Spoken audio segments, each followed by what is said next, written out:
বাংলাদেশে একটা চোর আছে, চোর সিদ্দিক, জানেন নাম শুনেননি সিদ্দিকের?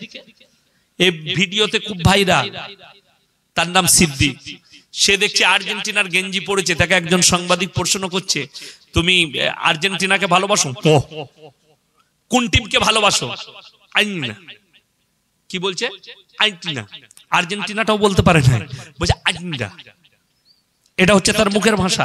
সে এটাও জানে না আর্জেন্টিনা এই নামটাও বলতে পারছে না, কিন্তু তাকে মহব্বত করে। এ হচ্ছে চোর, একটা বাংলাদেশের চোর। রাগ করবেন না, আমাদের দেশে বহু গাইমুখ হেলে বেরিয়েছে। সেদিনে আমাকে প্রশ্ন দিয়েছিল মুর্শিদাবাদে, করিমপুর বলে একটা জায়গা আছে নদিয়া এবং মুর্শিদাবাদের বর্ডার, বাংলাদেশের গায়ে। সেই করিমপুরে নাকি একটা ছেলে বেরিয়েছে, একটা লোক সুন্দর দেখতে, মাথায় পাগড়ি পরে জুব্বা পরে গ্রামে গ্রামে যাচ্ছে আর বলছে আমার কাছে বায়াত হও, আমি হচ্ছে ইমাম মেহেদি। জোরে বলুন নাউজুবিল্লাহ, আরো জোরে বলুন নাউজুবিল্লাহ। আমি কষ্ট এক জায়গায় পাই, একটা কথা মাথায় রেখে দেন, যে মৌলবি বয়ান করুক, ভারত কিংবা বাংলাদেশের, পাকিস্তানের কিংবা বাংলাদেশের, ভারতের কিংবা বাংলাদেশের যে হুজুর হোক আর যে মৌলবি বয়ান করুক, যদি বলে বাংলাদেশে কিংবা ভারতে ইমাম মেহেদি জন্মগ্রহণ করবেন, শুনে নেবেন সেই মৌলবিটা গন্ড মূর্খ, না কোরআন হাদিসের কোনো জ্ঞান আছে, না তার ইলমিয়াত আছে, এটা ভেবে নেবেন। কেন বলে দিই, চোরচাপটা দাগাবাজের দেশে কখনো ইমাম মেহেদি জন্মগ্রহণ করবে না। আমাদের দেশের 100টা মুসলমানের জন্য 98 জন মিথ্যা কথা বলে, ঠিক কিনা? আমাদের দেশের মুসলমান কোরআনের আইন মেনে চলে না, না নারী না পুরুষ, ঠিক কিনা? আপনারা কোরআনের আইন মেনে চলেন? চলি না। আপনারা কেন? আমাদের মতো মৌলবীরাও সব আইনটা মানতে পারি না, আমাদেরকে সমাজের আইন মেনে চলতে হয়। আপনারা মানেন না? আমাদের দেশে দেখবেন পরকীয়ায় যদি ছেলে মেয়ে ধরা পড়ে, তাদের বিচার মসজিদে ইমাম সাহেব করে না, তাদের বিচার ক্লাবে হয়, পার্টি অফিসে হয়, ঠিক কিনা? আর বিচার কি হয়? আমাদের দেশে যদি কেউ ব্যভিচার করে, ছেলে মেয়ে ধরা পড়ে, টাকা দিয়ে পার পেয়ে যায়, জরিমানা হয়, হয় না? হয় না? আপনাদের দেশে জরিমানা হয় না? এ কথা বলুন, হয় না? জরিমানা হয়। 1,50,000, 10,000, 20,000 লেখেলেন, কাগজ থেকে তা নোট করুন। জরিমানা ইসলামে হারাম। জরিমানার টাকাটা যারা খাবে তারা হারাম খাবে, লেখে নিয়ে যান। ইসলাম শরীয়তে জরিমানা নাই। যদি বলেন কেন নেই, তার দলিল শুনেলেন। এই জন্যই নেই, ইসলামে জরিমানা না থাকার কারণে আল্লাহর কসম শরীয়তে ইসলামে ক্রাইম নাই, ইসলামে চুরি নেই, ইসলামে ধর্ষণ নেই, ইসলামে ব্যভিচার নেই। ভারতের কথা বলিনি, যেখানে ইসলামের আইন কানুন আছে, আইন কানুন আছে।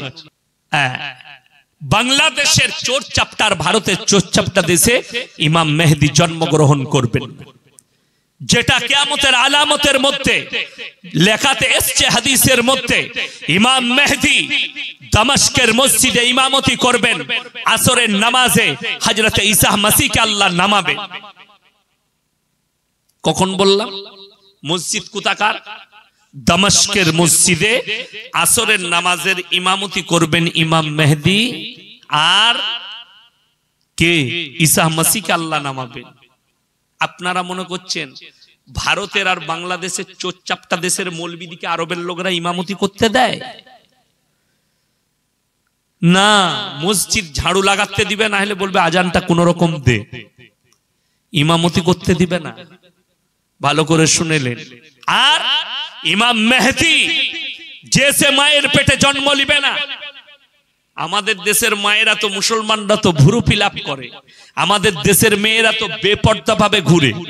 আপনি মনে করছেন আপনার 24 পরগনায় বহু মেয়ে বোরকা পরে ঘুরে, আর আমি বলে যাচ্ছি অনেক বোরকাওয়ালি মেয়েও বেপর্দা। যে মেয়েরা স্কিন টাচ বোরকা পরে, ওটা শরীয়ত সম্মত নয়, লেখে নিয়ে যান। যে মেয়েরা শুধু হিজাব পরে বলে আমি পর্দা করেছি, হিজাবটা পর্দা নয়, হিজাবটা হচ্ছে শালীন পোশাক, চাদরটা হচ্ছে শালীন পোশাক। ইজ্জত ঢাকা যাবে কিন্তু পর্দা হবে না। পর্দা আপনার জানা নেই, পর্দা কাকে বলে? পর্দা হচ্ছে শরীয়ত সম্মত, মায়েরা শোনো, পর্দা হচ্ছে সেটা মাথা থেকে পায়ের টাকনুর নিচে পর্যন্ত ঢাকা, হাতের কবজি পর্যন্ত ঢাকা, এটার নাম হচ্ছে পর্দা। কিন্তু এমন কি সেই পর্দাটা এমন হবে পর্দার বাইরে থেকে যেন বোঝা না যায় এই কাপড়ের ভেতরে যে নারীটা যাচ্ছে তার শরীরের কাটিংটা কেমন, ডিজাইনটা কেমন, এটাও যেন গোলাকারে না ধরা পড়ে। আমার ভাই, ওই জন্য শরীয়ত বুঝতে হবে, ইসলাম বুঝতে হবে। ইসলাম ছেলে খেলা নয়। আমাদের দেশে বড় কষ্ট লাগে, কোরআন শোনাবো আপনাদিকে, আপনি অবাক হবেন যে মৌলবীরা বলছে। আমি গত বছরে মেদিনীপুরে জলসাই ছিলাম, হলদিয়া ডকে। আমার কাছে প্রশ্ন এসেছিল, কোন আপনাদের 24 পরগনারই বক্তা সে নাকি জলসা করতে গিয়ে বলেছে প্রথমে আল্লাহর উপরে ঈমান আনা যাবে না, প্রথমে নবীর উপরে ঈমান আনতে হবে। আমি বলেছি এই কোরআন হাদিসের জ্ঞান না থাকার কারণে এই মৌলবি কটা, এই বক্তা কটা গুমরা, এদিকে কলমা পড়ে আবার মুসলমান হতে হবে। কালমাতে প্রথমে নবীর নাম আছে না, আল্লাহর বাবা, লা ইলাহা, সকলে বলুন, তারপরে কি আছে? ইল্লাল্লাহ আছে, মুহাম্মদ নাই। প্রথমেই আল্লাহ। আল্লাহর কসম করে বলছি ওই নেমক হারামের জানা দরকার, ওই গন্ড মূর্খর জানা দরকার। নবীজি হচ্ছেন সৃষ্টি আর আল্লাহ হচ্ছেন রব, সৃষ্টিকর্তা। নবীজি সৃষ্টিকর্তা না আল্লাহ বাবা? আল্লাহ। শোনো, আল্লাহ এবং রসুলের পার্থক্যটা আমি বুঝিয়ে দিই। আমরা মাকে ভালোবাসি না, বাসি না? সবাই বাসবো, জোরে বলুন ইনশাআল্লাহ। মাকে ভালোবাসবেন, স্ত্রীকেও ভালোবাসবেন, জোরে বলুন ইনশাআল্লাহ। স্ত্রী আর মা দুটোই কিন্তু ভালোবাসা, দুটোই ভালোবাসা। কিন্তু এই দুটো ভালোবাসার মধ্যে আসমান আর জমিনের পার্থক্য আছে, আছে না নেই? কেউ যদি নিজের স্ত্রীকে বলে তোমাকে এত ভালোবাসি, এত ভালোবাসি, মা বলতে ইচ্ছে করছে, তাকে জুতো করে মারবে না? মারবে না? ঝাঁটা করে মারবে না? ভালোবেসে মা বলা যাবে? গোলমাল হবে না? হবে না? গোলমাল হবে। শুনে নেয়ার পরে আমার আল্লাহ রাব্বুল আলামিন পার্থক্য বুঝিয়েছেন কোরআনে। সূরা কাহাফ একবারই শেষ আয়াতের আগের আয়াত আমার আল্লাহ রাব্বুল আলামিন কোরআনে বললেন, হে আমার নবী, পৃথিবীর মানুষকে শুনিয়ে দাও প্রথমেই আমি আল্লাহ কতটা শক্তিশালী আর কতটা যোগ্যপূর্ণ।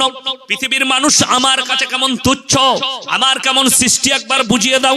আল্লাহ রাব্বুল আলামিন কোরআনে বললেন, কুল্লাউ কানাল বাহরু মিদাদাল লিকালিমাতি রাব্বি লানাফিদাল বাহরু ক্বাবলা আন তানফাদা কালিমাতু রাব্বি ওয়ালাউ জিনা বিমিসলিহি মাদাদা।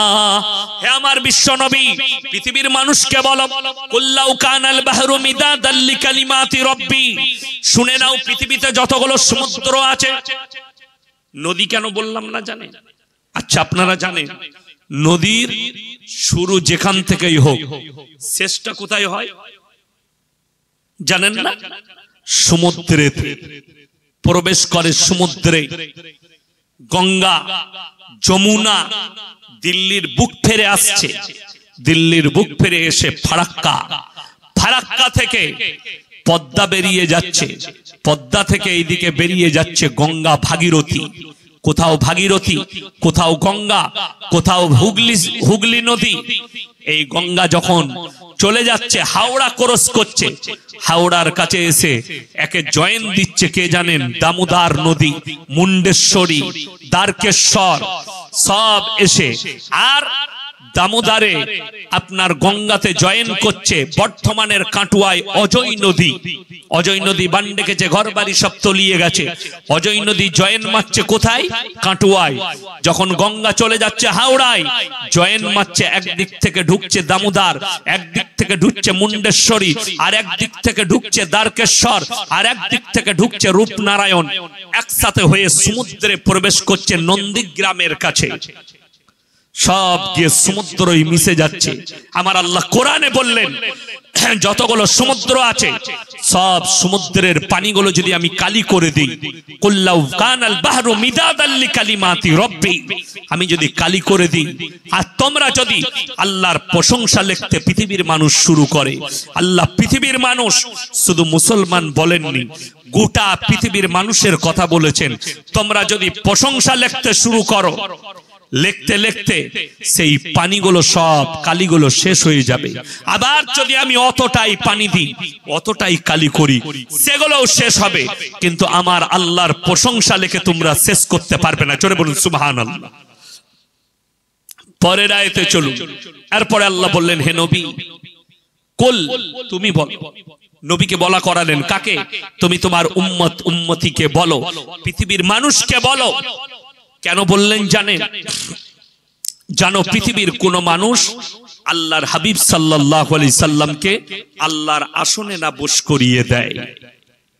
কুল ইন্নামা আনা বাশারুম মিসলুকুম ইউহা ইলাইয়া আন্নামা ইলাহুকুম ইলাহুন ওয়াহিদ ফামান কানা ইয়ারজু লিকা রাব্বিহি ফালইয়ামাল আমালান সালিহান ওয়া লা ইউশরিক বিইবাদাতি রাব্বিহি আহাদা।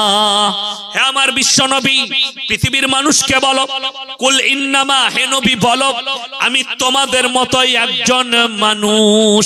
আল্লাহ আমার কাছে ওহী পাঠিয়েছে, আমাকে বিশেষ মর্তবা দিয়েছে। তোমরা যে আল্লাহর ইবাদত করো, আমি আল্লাহর হাবিব, সে আল্লাহর ইবাদত করি, তাই তোমরা আল্লাহর সঙ্গে কেউ কি শরীক করো না। আল্লাহর সঙ্গে কেউ কি তোমরা শরীক করো না। এটা নবীজিকে দিয়ে বলা করালেন পৃথিবীর মানুষকে, যাতে আল্লাহর আসনে পৃথিবীর আর কেউ কি পৃথিবীর মানুষ না বস করায়। ইন্না শিরকা লাযুলমুন আযীম, পৃথিবীর বুকে যতগুলো পাপ আছে সব থেকে বড় পাপ হচ্ছে শিরকের পাপ।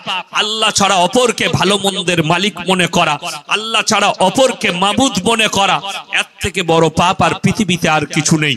আমার ভাই কান খুলে শুনেলেন, মায়েরা শুনবেন।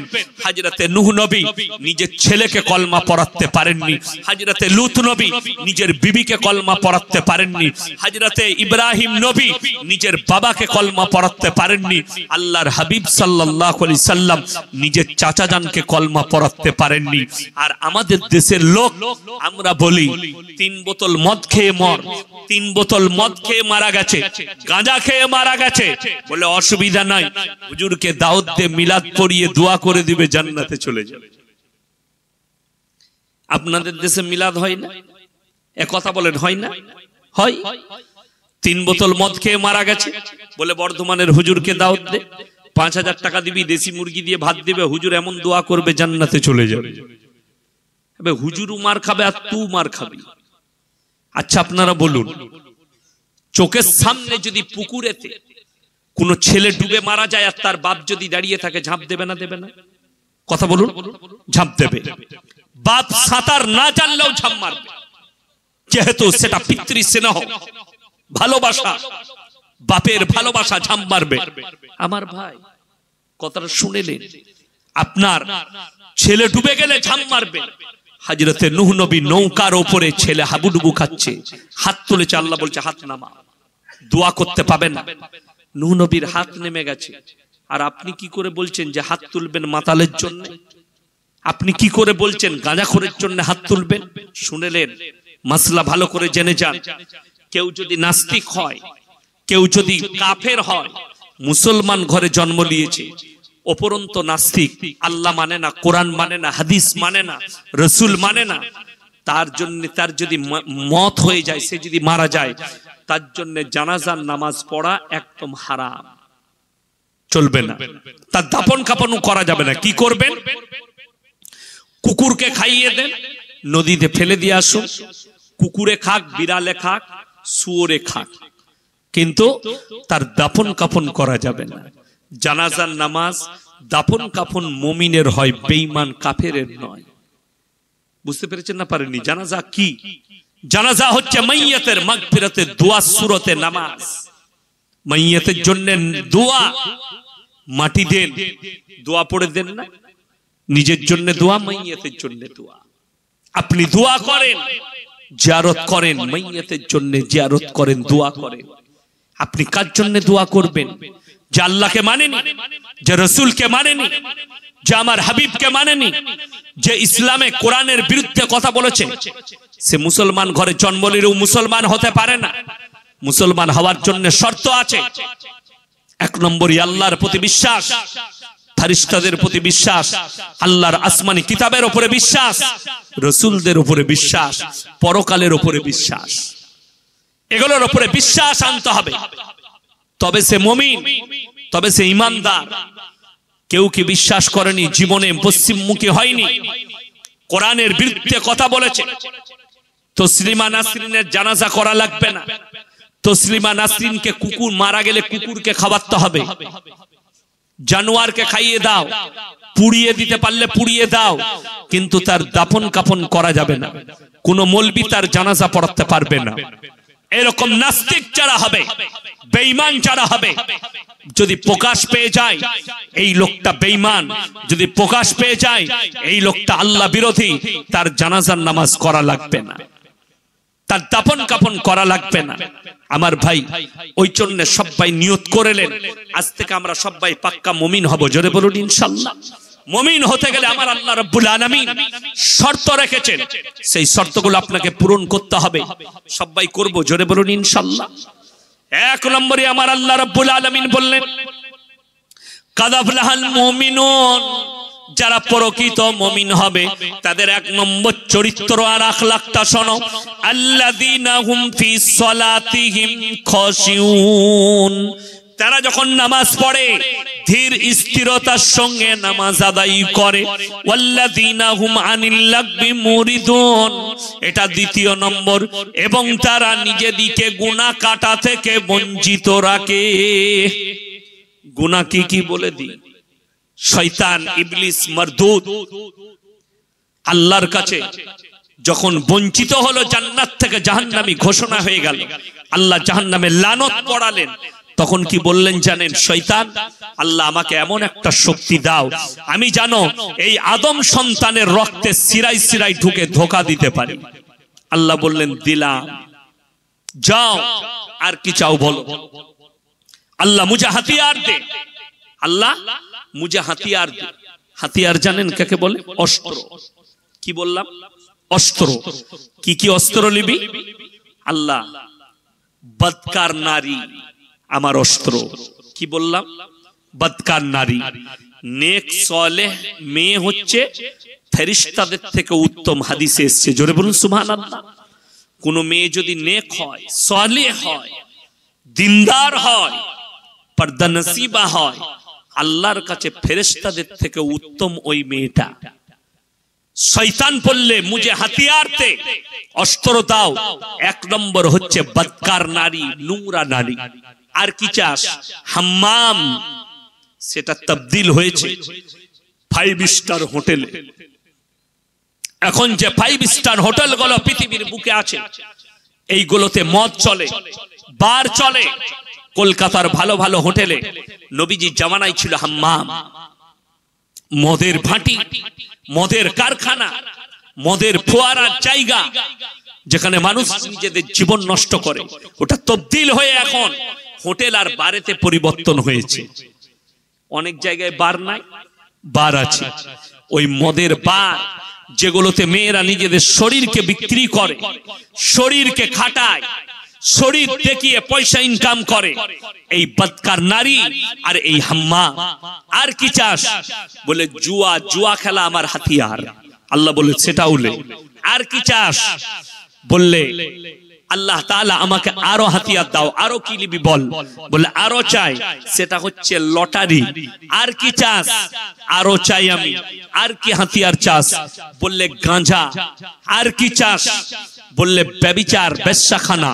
বলে ওটাও নিয়ে লে। সমস্ত খারাপ গুনার কাজগুলো হাতিয়ার তৈরি করলো। ওই জন্য কোরআনে আল্লাহ তাআলা সূরা ইউসুফে নবীজিকে নসিহত করলেন, ইন্নাশ শাইতানা লিল ইনসানি আদুব্বুম মুবিন। শয়তান হচ্ছে মানুষের প্রকাশ্য দুশমন। কেমন দুশমন বলি? দেখবেন আজকে দেখবেন রাজনীতির ক্ষেত্রে, যে কোনো জায়গায় মারামারির ক্ষেত্রে এক মুসলমান ভাই আর এক মুসলমান ভাইকে গুলি মারছে, না হলে বোমা মারছে, ঠিক কি না? এ কথা বলুন, মারামারি হয় না?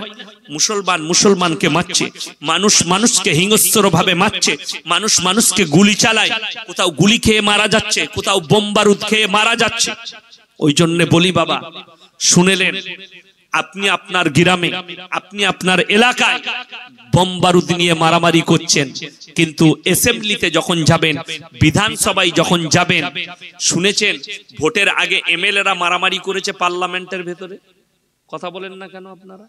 শুনেছেন রক্তারক্তি হয়েছে, একটা এমএলএ আর একজনকে বোম মেরেছে, একটা এমএলএ কারো ঘরে বোম মারতে গেছে, মারেনি। কিন্তু মুসলমান গরিব মানুষ তারা মারামারি করে, তারা করবেও না। ওই জন্য আমি বলেছিলাম, শোনো, মুসলমান যদি ঈমান না থাকে কত বড় ক্ষতি হয়। বাগদুই কাণ্ড যেটা দেখছেন, লালন শেখ বলে একটা ছেলে মারা গেছে সিবিআই এর কাস্টাডিতে। মরে যাওয়ার কারণে সিবিআই কে দোষারোপ করছে তার পরিবার, ইনভেস্টিগেশন করছে মনে হয়, সেখানে আবার সিআইডি গিয়ে হাজির হয়েছে, দেখছে তারা, যাঞ্চ করে কি হয়েছে শুনেলেন। এখানে 11টা ঘরকে জ্বালিয়ে দেওয়া হয়েছে। একটা মুসলমান ছেলে প্রথমে মার্ডার হলো, মুসলমানদের হাতে গুলি করে মেরেছে, একটা পরিবার ধ্বংস। সেখানে 11টা ঘর আগুন জ্বলে গেল। কটা গেল তাহলে? একটার 11টা কটা হলো? 12টা। 12টা পরিবার শেষ। শুধু তাই নয়, এই 12টার পরে এখনো পর্যন্ত 30 না 40টা ছেলেকে অ্যারেস্ট করেছে সিবিআই। তাহলে 12 আর 40 কত হলো বাবা? এক কথা বলুন, কত হলো? 52টা। 52টা মুসলমানের পরিবার শেষ। মারছে মুসলমান, মরছে মুসলমান। এদিকে যদি আপনারা মুসলমান বলেন, আপনার ইমানের খাতরা হয়ে যাবে আমার মতো মৌলবীর কাছে। আমি এদিকে মুসলমান বলতে পারি না। কেন? কোরআনে আছে, হাদিসে আছে, এক মুমিন আর এক মুমিনের ভাই ভাই। ভাই ভাইয়ের উপরে ছুরি চালাতে পারে? কখনো নয়। ভাই ভাইকে মারতে পারে না। ওই জন্য শুনেলেন আল্লাহ কোরআনে বললেন, ইন্না শাইতানা লিল ইনসানি আদুব্বুম মুবিন। শয়তান তোমাদের প্রকাশ্য দুশমন।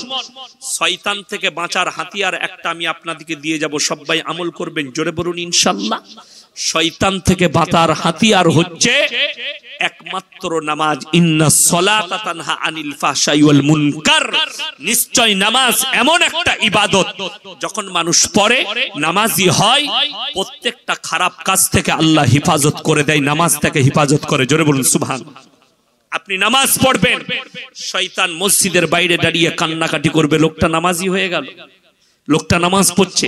আপনি দান করবেন, শয়তান কান্নাকাটি করবে। আপনি কোরআন পড়বেন, শয়তান কান্নাকাটি করবে। আপনি ভালো কাজ করবেন, শয়তান কান্নাকাটি করবে। শয়তানের ওয়াসওয়াসা, শয়তানের ধোঁকা কেন বললাম শুনেন। এটা সূরা ইউসুফের আয়াত। ইউসুফ নবী যখন তিনার আব্বাজান, ওনার আব্বাজানও নবী ছিলেন, ইয়াকুব নবী। ইয়াকুব নবীকে তার আব্বাজানকে সকালবেলায় বাচ্চা ছেলে 6 বছর 7 বছরের শিশু ইউসুফ নবী আব্বাজানের কাছে গিয়ে গলা ধরে বলছে, ওগো আব্বাজান, আমি রাতের অন্ধকারে স্বপ্ন দেখলাম। ইসকালা ইউসুফ লিআবিহি ইয়া আবাতি ইন্নী রাআইতু আহাদা আশারা কাওকাবা ওয়াশ-শামসা ওয়াল কমারা রাআইতুহুম লি সাজিদিন। আমি স্বপ্ন দেখলাম 11টা নক্ষত্র, চন্দ্র এবং সূর্য আমাকে যেন সিজদা করছে। 11টা নক্ষত্র, চন্দ্র এবং সূর্য আমাকে যেন সিজদা করছে। ইয়াকুব নবী বুঝতে পারলেন এই মুআজিজা দেখে আমার ছেলেটা কোনো সাধারণ নয়, আল্লাহ একে পয়গম্বরি নবুয়ত দান করবেন, জোরে বলুন সুবহানাল্লাহ। যখন এই স্বপ্নর ব্যাখ্যা বুঝতে পারলেন, ইউসুফের গালে চুমু খেতে লাগলেন, আর মোহাব্বত বেশি বেড়ে গেল। ইউসুফ নবীকে চোখে চোখে রাখতে লাগলেন ইয়াকুব নবী। শয়তান আরো 8টা ভাইকে গিয়ে বললে, জানিস তোর বাপ দেখেছিস ইউসুফকে ভালোবাসে। আমাদের দেশের অনেক ছেলেরা অভিযোগ করে হুজুরদের কাছে, হুজুর আমার বাম্মা আমাকে ভালোবাসেন, আমার ছোট ভাইকে বেশি ভালোবাসে। বলে না, বলে না। এটা মূর্খামি ছাড়া আর কিছু নয়। এটা মূর্খামি। বেটা দুটোই সমান। ছোট বেটা তাকে একটু ভালোবাসে, এতে আপনারা রাগ করবেন না, এতে কষ্ট পাবেন না। ইউসুফ নবীর এই ভালোবাসায় শয়তান ওয়াসওয়াসা দিলে, তোরা যদি ওকে মারতে পারিস তাহলে তোদের প্রতি ভালোবাসা টিকে যাবে, তোদের মধ্যে ভালোবাসা চলে আসবে। শয়তান বললে ওকে লাইন থেকে হাঁটাতে হবে। প্ল্যান কিন্তু শয়তানি দিচ্ছে। কি করব বলে, জঙ্গলে ছাগল চড়াতে নিয়ে যা, ওখানে গিয়ে মার্ডার করে ফেল। আব্বাকে এসে অনুরোধ করলে, ওগো আব্বা যান, আমরা ছাগল চড়াতে যাইছি, ইউসুফকে আমাদের সাথে দাও। ইউসুফ নবীর আব্বাজান ইয়াকুব নবী বললেন, হে আমার সন্তানেরা, এই বাচ্চা ছেলে একে যদি নিয়ে যাও, বাঘে যদি খেলে ফেলে, তাহলে একে নিয়ে যাও না, বিপদ হয়ে যাবে, ইউসুফের যদি কোনো চোট লাগে। তারা বললেন, না, আমরা আছি, লক্ষ্য করব, আমাদের উপরে বিশ্বাস রাখুন। নিয়ে চলে গেল জঙ্গলে। ইউসুফ নবীকে দাঁড় করিয়ে ভাইদের এরপর ফাইট চলতে লাগলো। কোন ভাই বলছে যে ইউসুফকে মার্ডার করে দাও, কেউ কেউ বলছে না, মার্ডার করিস না, বরঞ্চ কুয়োয় ফেলিয়ে দে। তাদের ভোট হলো, ফাইসালা দাঁড়ালো, কুয়োর মধ্যেই ফেলিয়ে দাও। আব্বাজানকে কি বলবে? শয়তান তাদেরকে শিখিয়ে দিলে ইউসুফের জামাটা খুলে নিয়ে খালি অবস্থায় ফেলা, তার জামাটা ছিঁড়া খুঁড়া কর, যেমন বাগে ছিঁড়ে দেয় ওইভাবে ছিঁড়ে ছাগল জবাই করে তার রক্ত মাখিয়ে নিয়ে যাও, তোমার বাবার হাতে দাও, যে আমার ভাই মারা গেছে, বাগে খেয়ে ফেলেছে। যখন ওই কাজটাই করলো, ইউসুফ নবীকে যখন কুয়োর মধ্যে ফেলা হচ্ছে, জানে কুয়োর নিচে অল্প পানি, পাথর আছে না কি আছে, ইউসুফ নবীকে লাগবে। আল্লাহ আওয়াজ দিলেন, হে আমার জিবরিল আমিন, আমার নবী ইউসুফের পায়ের তলায় তোমার পরটা বিছিয়ে দাও। জোরে বলুন সুবহানাল্লাহ। আলোক ভাবে নামিয়েছে, আমার নবীর শরীরে যেন এতটুকু চোট না লাগে। কি বুঝলেন? সঙ্গে সঙ্গে বাড়িতে এসে আব্বাজানের কাছে নাটক করে সব ভাই কাঁদতে লেগেছে। বড় ভাই জামাটা রক্ত মাখানো জামাটা বাপের কাছে, ইয়াকুব নবীর কাছে নিয়ে গেলেন আর বললেন, ওগো আব্বাজান, ওয়াজাউ আলা কমিসিহি বিদামিন কাযিব ক্বালা বাল সাওয়ালাত লাকুম আনফুসুকুম আমরা ফাসাবরুন জামিল আল্লাহুল মুস্তাআনু আলা মা তাসিফুন। ইয়াকুব নবী হাতে জামা দিয়ে বললে, আব্বাজান, আমরা খেলছিলাম, ইউসুফকে বলেছিলাম জামাগুলো দেখবি, আমাদের মালগুলো, ঘুরে এসে দেখছি ইউসুফকে বাগে খেয়ে নিয়েছে। ইয়াকুব নবী কাঁদতে লাগলেন আর জামা নিয়ে বললেন, ফাসাবরুন জামিল আল্লাহুল মুস্তাআনু আলা মা তাসিফুন। আল্লাহই জানে আমার বেটা ইউসুফ কোথায় আছে, আল্লাহ যেন তাকে হেফাজত করে। ইয়াকুব নবী জামা নিয়ে কেঁদেছিলেন আর মনে মনে ভেবেছিলেন, আমার সন্তানকে আল্লাহ নিজের নবীকে কখনো ব্যাঘাতে মৃত্যু দেবে না। জোরে বলুন সুবহানাল্লাহ। ব্যাঘাতে আল্লাহ নিজের নবী দিকে, আমার ছেলে পয়গম্বরই পাবে, তাকে আল্লাহ ব্যাঘাতে মৃত্যু দিবে না। রিওয়ায়েতে আছে, অনেক লম্বা ঘটনা, আমি আপনাদেরকে বলবো না, খালি এটা বুঝাচ্ছি, শয়তান হচ্ছে মানুষের প্রকাশ্য দুশমন। ওই জন্য আমার ভাই, এই বাগদুই কাণ্ডে 40টা পরিবার ধ্বংস হয়েছে। শুধু তাই নয়, আজ থেকে আমি 15 বছর কিংবা 16 বছর আগেকার ঘটনা, বীরভূম ডিস্ট্রিক্টে আরো একটা গ্রাম, যদিও আমি গ্রামটার নাম উল্লেখ করতে চাই না, একসঙ্গে 11টা মার্ডার হয়েছে। কটা বললাম? 11টা মুসলমান পিটিয়ে মেরে দেওয়া হয়েছে মাঠের মধ্যে।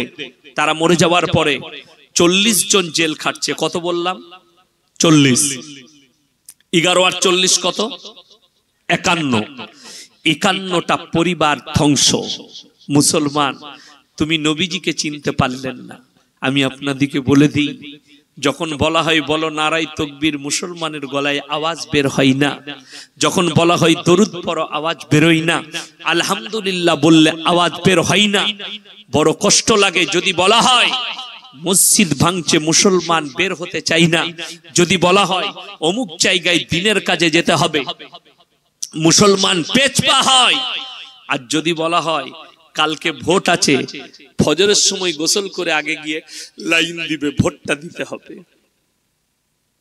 আপনার জিন্দেগি বলে দিই, মুসলমানে এনআরসি হবে বলে সব থেকে প্রথমে মুসলমানরা ভোর 4টার সময় যখন আওয়াজ তুলেছিল এনআরসি হবে, তখন দেখেছেন ব্যাংকে লাইন, আধার কার্ড ঠিক করবে, রাত 3টে থেকে লাইন দিয়েছে মুসলমান, রাত 2টোর সময় লাইন দিয়েছে মুসলমান।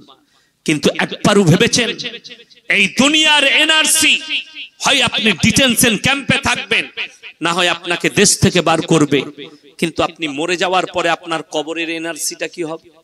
কবরটাকে কতটা তৈরি করেছেন, পরকালটা কতটা তৈরি করেছেন। কোরআন বলছে ওমাল হায়াতুদ দুনিয়া ইল্লা মাতাউল গুরুর, এই দুনিয়াটা তোমাদের জন্য সম্পূর্ণ ধোঁকা, আপনি ধোঁকায় পড়ে আছেন, শয়তান আপনাকে ধোঁকায় রেখে দিয়েছে। আমার ভাই, শয়তান ইবলিস মারদুদকে আল্লাহ তাআলা হাতিয়ার দিয়েছে মুসলমানদিকে অস্ত্র করার জন্য, কিন্তু আল্লাহ একটা কথা বললেন, শোনো আমার বান্দারা গুনাহ করবে, গুনাহ করতে করতে পাহাড়ের মতো গুনাহ করে ফেলবে, কিন্তু আমার বান্দা যদি একবার আমার কাছে কেঁদে দেয়, এসে ইস্তেগফার করে, আমি তার সব গুনাহগুলো মাফ করে তাকে আমি জান্নাতে দেব। জোরে বলুন সুবহানাল্লাহ। আল্লাহ কতটা মেহেরবান, কতটা বেনিয়াজ, কতটা পাক, আপনার উপরে আমার আল্লাহ কতটা দয়া রাখেন। কিন্তু মানুষ আপনি বুঝতে পারেন না। নিজের নফসকে ঠিক করুন, শয়তানের হাত থেকে বাঁচান। আজকে আপনি মুমিন এমনি হতে পারবেন না। মুমিন শুধু শুনেলেন আল্লাহ যে পাপগুলোর জন্য বলেছে, আজকে মুসলমান সুদ খায় হালাল মনে করে, ঠিক কিনা? আপনাদের মধ্যে কে জানেন না সুদ খাওয়া হারাম? হাত তুলে বলেন তো একজন। আমি জানি না, কে আছে? সকলে জানেন না? জানেন না সুদ খাওয়া হারাম। একবার সুদ খেলে হাদিসে আছে নিজের মায়ের সঙ্গে 70 বার ব্যভিচার করার সমান গুনাহ হবে। জোরে বলুন না নাউজুবিল্লাহ।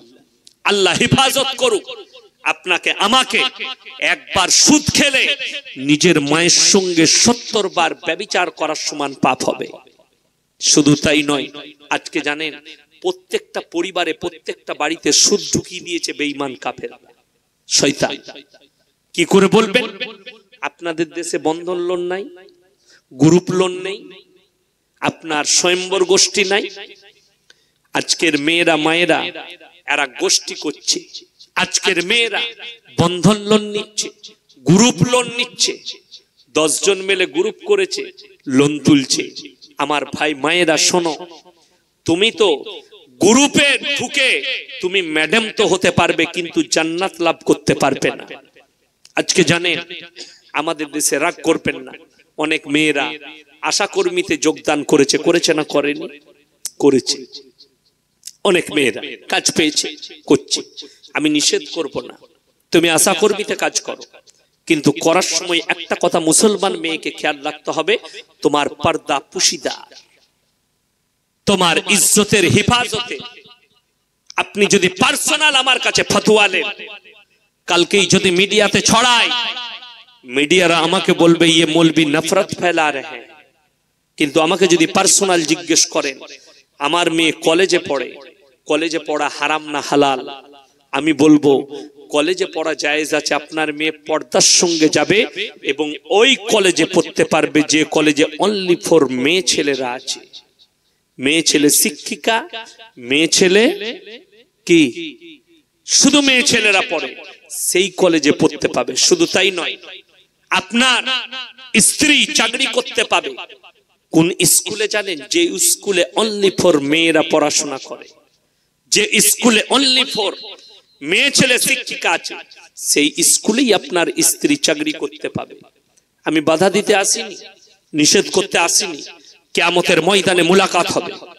আপনাকেও আল্লাহ দাঁড় করাবেন, আমাকেও আল্লাহ দাঁড় করাবেন। আপনি আপনার জবাব দিবেন, আমি আমার। আমি খালি হালাল আর হারামটা বুঝিয়ে দিয়ে যাচ্ছি, আমি সহি রাস্তাটা আপনাকে বুঝিয়ে দিয়ে যাচ্ছি। আমি আল্লাহর কাছে ক্লিয়ার থাকতে পারবো। 24 পরগনার জামালপুরের মাটিতে আমি সাবধান বাণী দিয়েছি, আমি যেটা বলার হক বলেছি। যারা মানেনি তারা নিজের জবাব নিজেরা দেবেন, আমাকে জবাবদিহি করতে হবে না। আবার বলে চাই, আপনারা শুনতে পাবেন অনেক হাদিসে যে যদি কোনো মেয়ে, অবিবাহিত মেয়ে, বালিগা মেয়ে, সে যদি পাপ করে তার ভাইকে জাহান্নামে যেতে হবে না? হবে না? তার বাবা, কথা বলুন, শুনেলেন? কতদিন হবে? এটাও ভুল, আমরা ব্যাখ্যা করতে পারি না, ব্যাখ্যাটা শুনেলেন? একটা বালিগা মেয়ে, তার ভাই তাকে পর্দার নসিহত করবে। সবাই করবেন তো? জোরে বলুন ইনশাআল্লাহ। নসিহত করবে, বারবার করবে, নামাজের নসিহত করবে। যদি বারবার করার পরও সেই মেয়ে যদি গ্রহণ না করে, সেই মেয়ে যদি না করে, তাহলে তার ভাই বেঁচে গেল, সেই মেয়েটা কিন্তু আল্লাহর কাছে পাপী। আপনি আপনার স্ত্রীকে উপদেশ দিবেন, পর্দা করো, নিজেকে ঢেকে লাও, পরপুরুষের কাছ থেকে লুকিয়ে থাকবে। আপনি আপনার স্ত্রীকে নামাজের দাওয়াত দিবেন, আপনার স্ত্রীকে আপনি দাওয়াত দিবেন রোজা রাখার, তাকে পর্দায় থাকার, কোরআনের তেলাওয়াতের, দিনদার হওয়ার। আপনার স্ত্রীকে দেওয়ার পরে যদি আপনার স্ত্রী আপনার কথা না মানে, স্বামী আর আল্লাহর কাছে দায়ী থাকবে না, ওই স্ত্রী কিয়ামতের দিনে দায়ী হয়ে যাবে।